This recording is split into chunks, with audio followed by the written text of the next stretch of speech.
Good morning students. अब तक हमने हमारी जो क्लास चली थी उसमें हमने हर्डमानिया की सामान्य शारीरिकी के बारे में, यानी कि उसकी जो बाह्य संरचना होती है, कहाँ वो पाया जाता है, यानी कि उसके जो सामान्य लक्षण होते हैं उसके बारे में पढ़ा। फिर हमने हर्डमानिया की कार्यकी पढ़ना स्टार्ट किया और उस कार्यकी में हमने क्या पढ़ा? सबसे पहले हमने पाचन पढ़ा, यानी कि हमने हर्डमानिया के पाचन तंत्र के बारे में देखा कि उसमें पाचन के लिए आहार नाल कैसी होती है, भोजन का पाचन कैसे होता है, कौन सी ग्रंथियाँ पाई जाती हैं, वो भोजन ग्रहण कैसे करता है। फिर हमने हर्डमानिया के तंत्रिका तंत्र के बारे में पढ़ा और देखा कि जो हर्डमानिया है उसका तंत्रिका तंत्र जो होता है वो बहुत सरल और कैसा होता है, कम विकसित प्रकार का होता है। यानी कि जो उसका लार्वा होता है उसमें तो तंत्रिका तंत्र कैसा है, बहुत विकसित मिलता है, जबकि जो वयस्क जीव होता है उसमें जो तंत्रिका तंत्र है वो कैसा है, कम विकसित प्रकार का होता है। अब उससे आगे आज हम जो पढ़ रहे हैं वो है हर्डमानिया में उत्सर्जी तंत्र, यानी कि जो हर्डमानिया में उत्सर्जन की क्रिया कैसे होती है, उत्सर्जन के लिए कौन सी संरचना पाई जाती है, उसके बारे में हम पढ़ेंगे। तो हर्डमानिया कैसा है? समुद्र जलीय जीव है। हर्डमानिया एक समुद्र जलीय जीव है। जब जलधारा के साथ भोजन के कण, यानी कि जलधारा आती है तो उसमें कुछ अपशिष्ट पदार्थ भी आते हैं, शरीर में जाते हैं, तो आहार नाल के द्वारा उनका फिल्ट्रेशन होता है, यानी कि उनको छाना जाता है। फिर जो भोजन होता है उसको पचाया जाता है और पचने के पश्चात यानी कि जो अपशिष्ट पदार्थ रह जाते हैं वो कौन से होते हैं? वो होते हैं नाइट्रोजनी अपशिष्ट। तो एक तरीके से हम कहें उत्सर्जन में क्या होता है कि नाइट्रोजन युक्त जो अपशिष्ट संरचनाएं होती हैं, नाइट्रोजन युक्त अपशिष्ट संरचनाओं को शरीर से बाहर निकालने की क्रिया ही क्या कहलाती है? उत्सर्जन कहलाती है।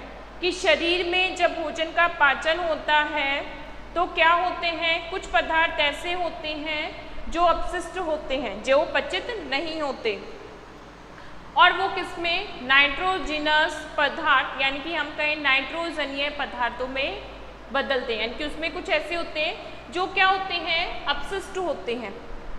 तो इन नाइट्रोजनी जो अपशिष्ट पदार्थ होते हैं उनको शरीर से बाहर निकालने की क्रिया ही क्या कहलाती है? उत्सर्जन कहलाती है। इनको बाहर निकालना ही क्या कहला रहा है? उत्सर्जन कहलाता है। ठीक है। तो यहाँ हर्डमानिया में अब इसके लिए क्या होता है? हर जीव में उत्सर्जी अंग पाया जाता है कि जो भी एनिमल होते हैं उनमें उत्सर्जन की क्रिया के लिए कोई ना कोई अंग या संरचना पाई जाती है। तो हर्डमानिया में भी मिलती है, लेकिन जो भी यूरोकॉर्डेट्स एनिमल्स होते हैं, यानी कि जितने भी एसिडियन एनिमल्स हैं, दूसरे जो एसिडियन एनिमल्स होते हैं उनमें उत्सर्जन के लिए अलग अलग संरचनाएं पाई जाती है। दूसरे एसिडियन एनिमल्स में जो कि किसके होते हैं? यूरोकॉर्डेट्स के हैं, जैसे हम कहें डॉलियोलम है, साल्पा है, तो इनमें भी उत्सर्जी अंग पाए जाते हैं। तो इनमें अलग अलग उत्सर्जी अंग या संरचनाएं पाई जाती हैं। हर्डमानिया में उत्सर्जी अंग के रूप में जो कार्य करती है या उत्सर्जी अंग के रूप में जो संरचना पाई जाती है वो होती है न्यूरल ग्रंथि।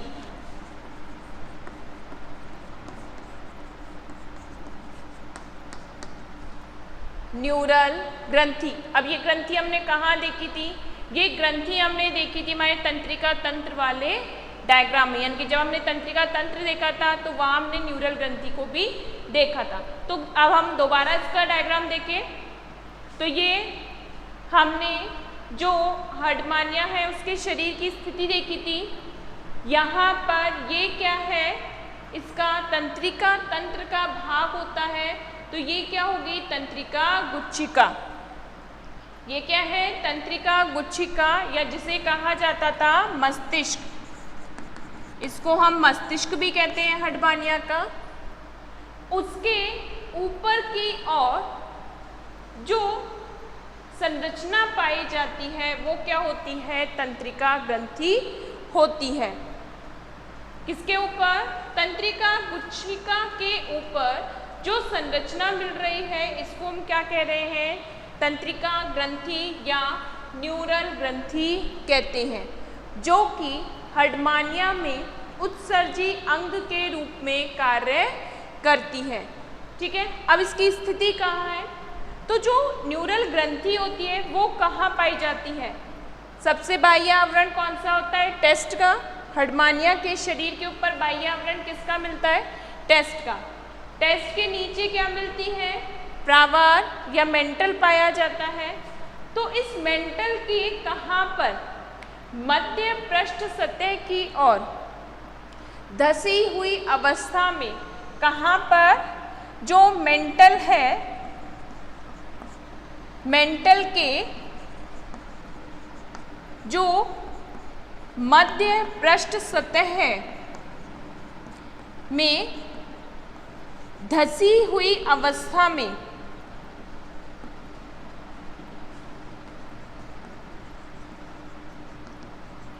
क्या पाई जाती है? न्यूरल ग्रंथि पाई जाती है, जो कि क्या करती है? ये इसके उत्सर्जी अंग के रूप में कार्य करती है। ठीक है, प्रावार के नीचे मध्य पृष्ठभाग में धसी हुई अवस्था में क्या पाई जा रही है? ग्रंथि पाई जाती है, जिसे न्यूरल ग्रंथि कहते हैं। और वो क्या करती है? हर्डमानिया में एक तरीके से उत्सर्जी अंग के रूप में कार्य करती है। अब इसमें ये जो न्यूरल ग्रंथि होती है ये कैसी होती है? हल्के भूरे रंग की संरचना है। कैसी है? हल्के भूरे रंग की संरचना होती है। इसके अलावा जो न्यूरल ग्रंथि होती है इसकी बहुत सारी शाखाएं होती हैं, यानी कि दूसरी तीसरी यानी कि बहुत सारी शाखाएं होती हैं, जो कि विभिन्न भागों से क्या करती है? अपशिष्ट पदार्थों को एकत्रित करती हैं। और ये एक मुख्य नलिका के द्वारा, इसकी बहुत सारी शाखाएं हैं, ये सारी शाखाएं संयुक्त रूप से कहाँ खुलती है? परिग्रसनीय क्षेत्र में खुलती है। यानी कि जो भी अपशिष्ट पदार्थ इसमें एकत्रित किया जाता है न्यूरल ग्रंथि के द्वारा, वो सारा का सारा कहाँ डाला जाता है? परिग्रसनीय क्षेत्र में डाला जाता है। तो एक तरीके से क्या होता है? इसकी बहुत सारी ब्रांच होती हैं। ये सारी ब्रांच क्या करती हैं? अपशिष्ट पदार्थ एकत्रित करती हैं और उसके पश्चात संयुक्त रूप से एक वाहिनी के माध्यम से कहाँ आती है? परिग्रसनीय क्षेत्र में खुलती है। तो यहाँ पर ये मुख्य रूप से एक संयुक्त वाहिनी से किससे जुड़ी हुई होती है? परिग्रसनीय क्षेत्र से जुड़ी हुई होती है। ठीक है, अब हर्डमानिया में यदि उत्सर्जी पदार्थ की बात करें तो हर्डमानिया में उत्सर्जी संरचना के रूप में जेंथिन और यूरेट कण पाए जाते हैं। इसका अगर हम उत्सर्जी उत्पाद देखें तो वो उत्सर्जी उत्पाद क्या होता है? जेंथिन और यूरेट कण। तो इन जेंथिन और यूरेट कणों का क्या किया जाता है? उत्सर्जन किया जाता है। तो प्रमुख संरचना तो कौन सी होती है? न्यूरल ग्रंथि या न्यूरल ग्लैंड होती है। अब एक विशेषता और है इसकी हर्डमानिया की। हर्डमानिया के दूसरे या हम कहें यूरोकॉर्डेट के दूसरे एनिमल्स के जैसे जो कहें कि उत्सर्जी अंग जो होता है उसका प्रमुख कार्य क्या होगा कि जो अपशिष्ट पदार्थ है उनको छानना, यानी कि अपशिष्ट पदार्थों को छानने की क्रिया किसके द्वारा की जाती है? उत्सर्जी अंग के द्वारा की जाती है। ये उत्सर्जी अंग का कार्य होता है। लेकिन हर्डमानिया का जो रुधिर होता है, हर्डमानिया में जो रुधिर है वो खुद ही क्या करता है? पदार्थों को छानने का, यानी कि अपशिष्ट पदार्थों को छानने का कार्य रुधिर के द्वारा ही किया जाता है। ठीक है, कि सामान्यतः क्या होगा? सामान्यतः जो उत्सर्जी अंग होता है उसका कार्य है कि वो अपशिष्ट पदार्थों को, यानी कि जो रुधिर है उसमें से अपशिष्ट पदार्थों को या जो अन्य शारीरिक तरल होता है उसमें से अपशिष्ट पदार्थों को छानने का कार्य करता है, यानी कि अपशिष्ट पदार्थों को अलग करने का कार्य करता है। लेकिन जो हर्डमानिया का रुधिर है वो खुद ही क्या करता है? इस अपशिष्ट पदार्थों को छानने का, यानी कि जो यूरेट और जैंथिन कण है इनको अलग करने का कार्य रुधिर के द्वारा ही किया जाता है। क्यों किया जाता है? क्योंकि जो इसका रुधिर होता है उसमें कुछ विशेष प्रकार की कोशिकाएं पाई जाती हैं। जो हर्डमानिया का रुधिर है उसमें कुछ विशेष प्रकार की कोशिकाएं जिनको हम कहते हैं नेफ्रोसाइट।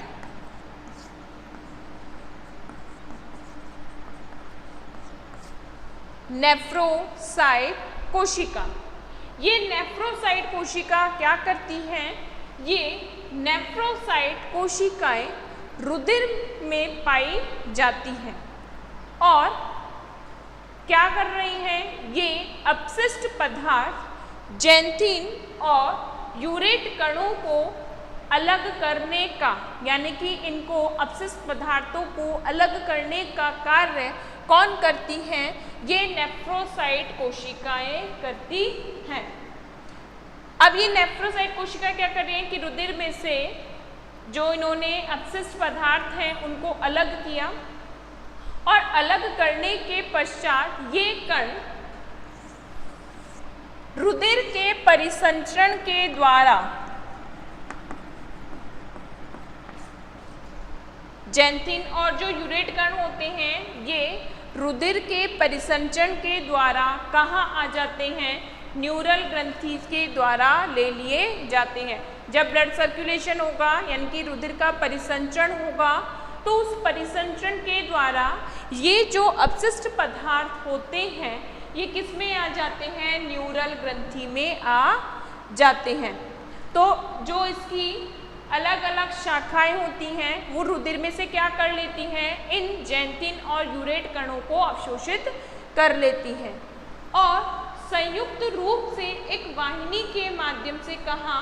परिग्रसनीय क्षेत्र में डाल देती हैं, जहाँ पर ये जलधारा के साथ शरीर के बाहर निष्कासित कर दिया जाता है। तो इस तरीके से हर्डमानिया में उत्सर्जी अंग के रूप में जो संरचना मिलती है उसको हम क्या कहते हैं? न्यूरल ग्रंथि कहते हैं। लेकिन न्यूरल ग्रंथि के साथ साथ विशेष प्रकार की कोशिकाएं जो किसमें पाई जाती हैं? रुधिर में पाई जाती हैं, जिन्हें हम क्या कहते हैं? नेफ्रोसाइट कोशिकाएं कहते हैं। ये नेफ्रोसाइट कोशिकाएं क्या करती हैं? ये भी उत्सर्जी अंग के रूप में कार्य करती हैं। प्रमुख अंग कौन सा हो गया? न्यूरल ग्रंथि। अगर छोटे क्वेश्चंस में पूछा जाता है कि हर्डमानिया में उत्सर्जी अंग है तो वो क्या होगा? वो होता है न्यूरल ग्रंथि। सहायक अंग के रूप में जो काम कर सकती है, यानी कि कुछ कोशिकाएं भी जो काम करती हैं वो कौन सी होती हैं? नेफ्रोसाइट होती हैं। तो इस तरीके से ये संरचनाएं मिलकर क्या करते हैं? उत्सर्जी अंग का या उत्सर्जन का कार्य करते हैं। तो ये जो हर्डमानिया होता है उसमें ये संरचनाएं क्या करती हैं, उत्सर्जन का कार्य करती हैं। इसके अलावा यदि हम देखें जो हर्डमानिया है उसमें हम कहें न्यूरल ग्रंथि संरचना कौन कौन सी है कि हर्डमानिया में न्यूरल ग्रंथि, पृष्ठ गुलिका व हम कहें तंत्रिका गुच्छिका, 3 संरचनाएं हैं।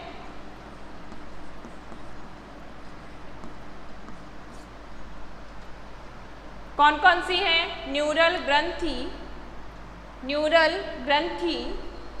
पृष्ठीय गुलिका कहाँ मिलती है? ये पाई जाती है आहार नाल वाले क्षेत्र में, ठीक है। पृष्ठीय गुलिका जो कि परिग्रसनीय क्षेत्र होता है उसमें पाई जाती है।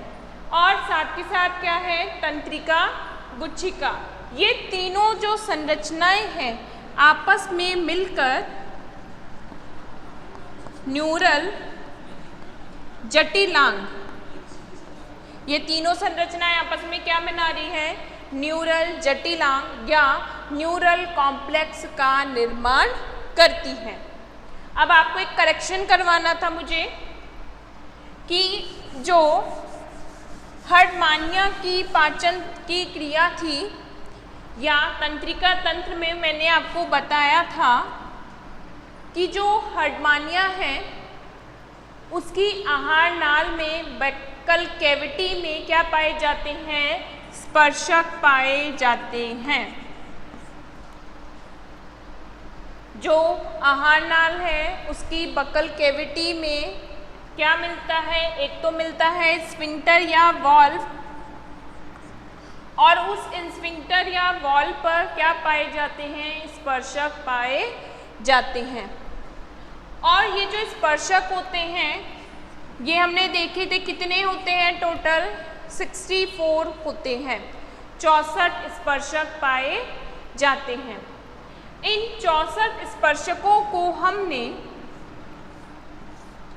4 भागों में बांटा था, यानी कि 4 प्रकार के स्पर्शक पाए जाते हैं। कहाँ मिलते हैं? कि जो आहार नाल में बक्कल कैविटी है, मुखगुहा के बाद एक वाल्व पाया जा रहा था जो कि क्या कर रहा था? इसके ब्रेंकियल यानी कि मुख को खोलने, सिकुड़ने और खोलने का कार्य करता था। उसके बाद उस वाल्व पर क्या पाए जा रहे थे? स्पर्शकों की वलय पाई जा रही थी। कुछ इस तरह का डायग्राम था। तो ये जो स्पर्शक थे इसकी संख्या कितनी थी? ये स्पर्शक टोटल कितने होते हैं? 64 होते हैं। और इन 64 स्पर्शकों में जो 8 होते हैं वो कैसे हैं? सबसे बड़े, ठीक है। सेकंड, 8 ही स्पर्शक कैसे होते हैं? मध्यम आकार के।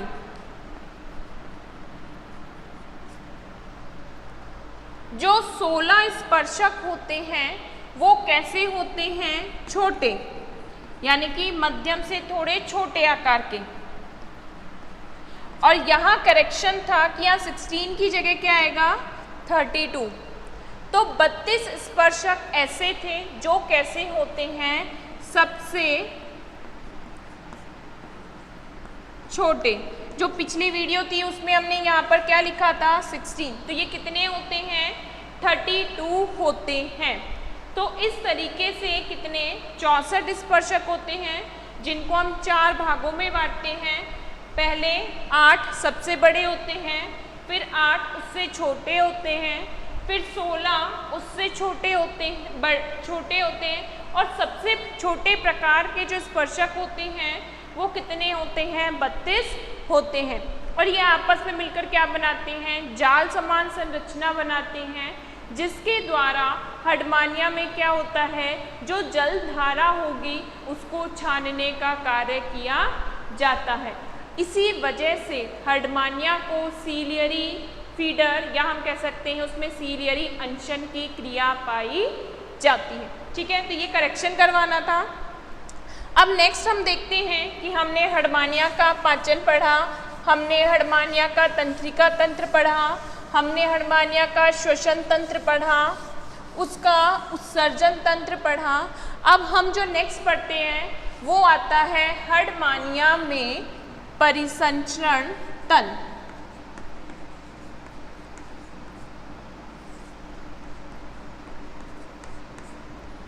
हर्डमानिया में परिसंचरण तंत्र।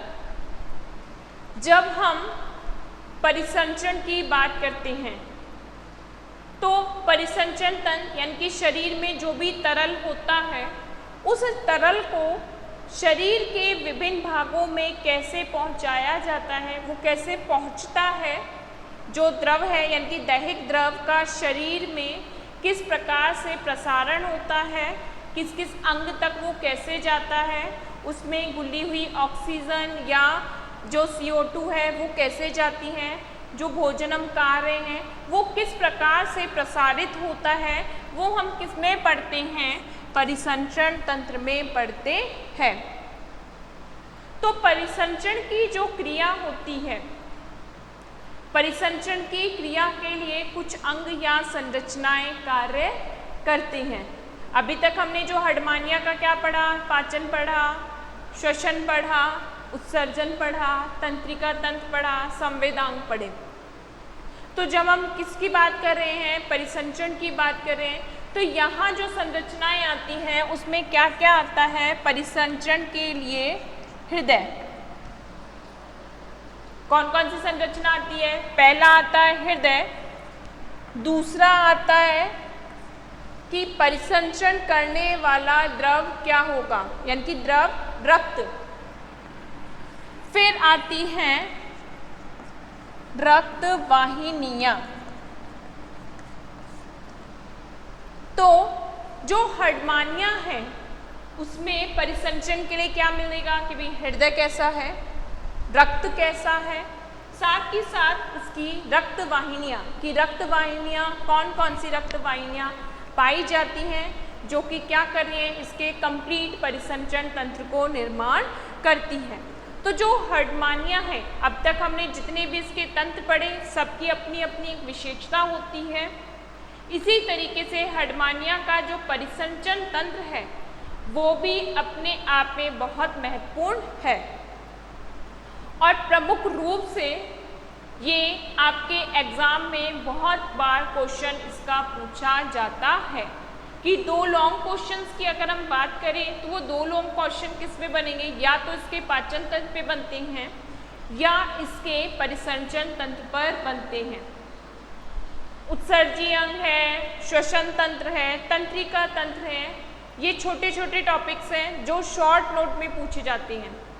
अगर पूरा कंप्लीट एक ही टॉपिक पर क्वेश्चन आता है तो वो किसके लिए आता है, या तो हर्डमानिया का पाचन आता है या हर्डमानिया का परिसंचरण तंत्र आता है। तो यानी कि ये अपने आप में क्या है, एक बड़ा टॉपिक है जिसमें हम बहुत सारी संरचना और बहुत सारी जो कोशिकाएं हैं उनके बारे में हम पढ़ते हैं। जब हम इसका क्या करते हैं, परिसंचरण तंत्र देखते हैं तो उसमें क्या क्या संरचनाएं होती हैं, यानी कि किसी परिसंचरण तंत्र की जब बात करते हैं तो क्या क्या संरचनाएं होती हैं, हृदय, रक्त वाहिनियां। तो इसी तरीके से जो हर्डमानिया है, हर्डमानिया में भी क्या मिलता है कि परिसंचरण का कार्य करने के लिए क्या पाया जाता है, रक्त पाया जाता है। तो जो हर्डमानिया है उसका रक्त कैसा होता है, हल्का पारदर्शी प्रकार का होता है, यानी कि हल्के रंग का पारदर्शी तरल होता है और इसके रक्त में जो विभिन्न प्रकार की कोशिकाएं, लगभग 8 प्रकार की अलग अलग कोशिकाएं पाई जाती हैं। जो रक्त है वो कैसा है, हल्का पारदर्शी होता है और इस हल्के पारदर्शी रक्त में अलग अलग कोशिकाएं पाई जाती हैं। जैसे कुछ कोशिकाएं कैसी होती हैं, बड़ी होती हैं, गोल होती हैं। कुछ कोशिकाएं कैसी हैं, बड़ी हैं, गोल है, लेकिन इनमें केंद्रक नहीं पाया जाता है और बीच बीच में क्या होता है, बैंगनी रंग का पदार्थ भरा होता है। तो ये कैसी होंगी, बड़ी, गोल, अकेंद्रकीय कोशिका होती है। कुछ कोशिकाएं ऐसी होती हैं जो कैसी हैं, छोटी, या हम कह सकते हैं मध्यम आकार की होती हैं और उनमें केंद्रक पाया जाता है। तो क्या होगा इसमें, इनको अगर हम कहें ये कैसी हैं, छोटी, गोल, केंद्रक युक्त कोशिका, इनको हम कहते हैं। इसके अलावा कुछ कोशिकाएं ऐसी होती हैं जिनमें रिक्तिका पाई जाती है। जिनमें क्या मिल रहा है, रिक्तिका पाई जा रही है, तो उसको हम क्या कहते हैं, रिक्तिका युक्त कोशिका कहते हैं। कैसी है, गोल, तो गोल रिक्तिका युक्त कोशिका इनमें पाई जाती हैं। इसके अलावा अभी हमने देखा था कि जो हर्डमानिया का रुधिर है उसमें विशेष प्रकार की कोशिका पाई जाती है जिन्हें हमने क्या कहा, नेफ्रोसाइट्स। ये नेफ्रोसाइट कोशिकाएं क्या करती हैं, ये अपशिष्ट पदार्थों को छानने का कार्य करती हैं। तो कहाँ मिल रही हैं, रुधिर में पाई जाती हैं। इसके अलावा कुछ कोशिकाएं कैसी होती हैं, अमीबीय आकृति की होती हैं। तो इस तरीके से जो हर्डमानिया का हल्का यानी कि हल्के रंग का जो पारदर्शी तरल होता है उसमें कुछ विशेष प्रकार की कोशिकाएं पाई जाती हैं। जब हम हर्डमानिया के परिसंचरण तंत्र की बात करते हैं तो हर्डमानिया के परिसंचरण तंत्र को हम 3 भागों में बांटते हैं। कौन कौन से हैं वो 3 भाग? तो हर्डमानिया के परिसंचरण तंत्र के 3 भागों में आता है। पहला पेरिकॉर्डियम, पहला भाग क्या है, पेरिकॉर्डियम। दूसरा हृदय यानी कि एंड तीसरा रक्त वाहिनियां। 3 अलग अलग भाग हैं। तो यहाँ जब अगर हम नॉर्मली हृदय का डायग्राम देखें तो मध्य में ये जो संरचना पाई जा रही है ये क्या होती है, हृदय होती है, हर्डमानिया का हृदय। जो हर्डमानिया का हृदय है वो एक पारदर्शी आवरण से घिरा रहता है। इसके चारों ओर क्या पाया जाता है, हर्डमानिया के हृदय के चारों ओर एक पारदर्शी आवरण पाया जाता है जिसको पेरिकॉर्डियम या हृदयावरण कहते हैं। क्या मिल रहा है कि जो हर्डमानिया का हृदय है वो एक पारदर्शी संरचना से घिरा हुआ होता है जो कि हृदय के आवरण का कार्य करता है, जिसको हम क्या कहते हैं, हृदयावरण या पेरिकॉर्डियम कहते हैं। जो पेरिकॉर्डियम है ये कैसा है, ये एक नलिकाकार संरचना है। पेरिकॉर्डियम कैसी होती है, एक नलिकाकार संरचना है। साथ के साथ कैसी होती है, ये भी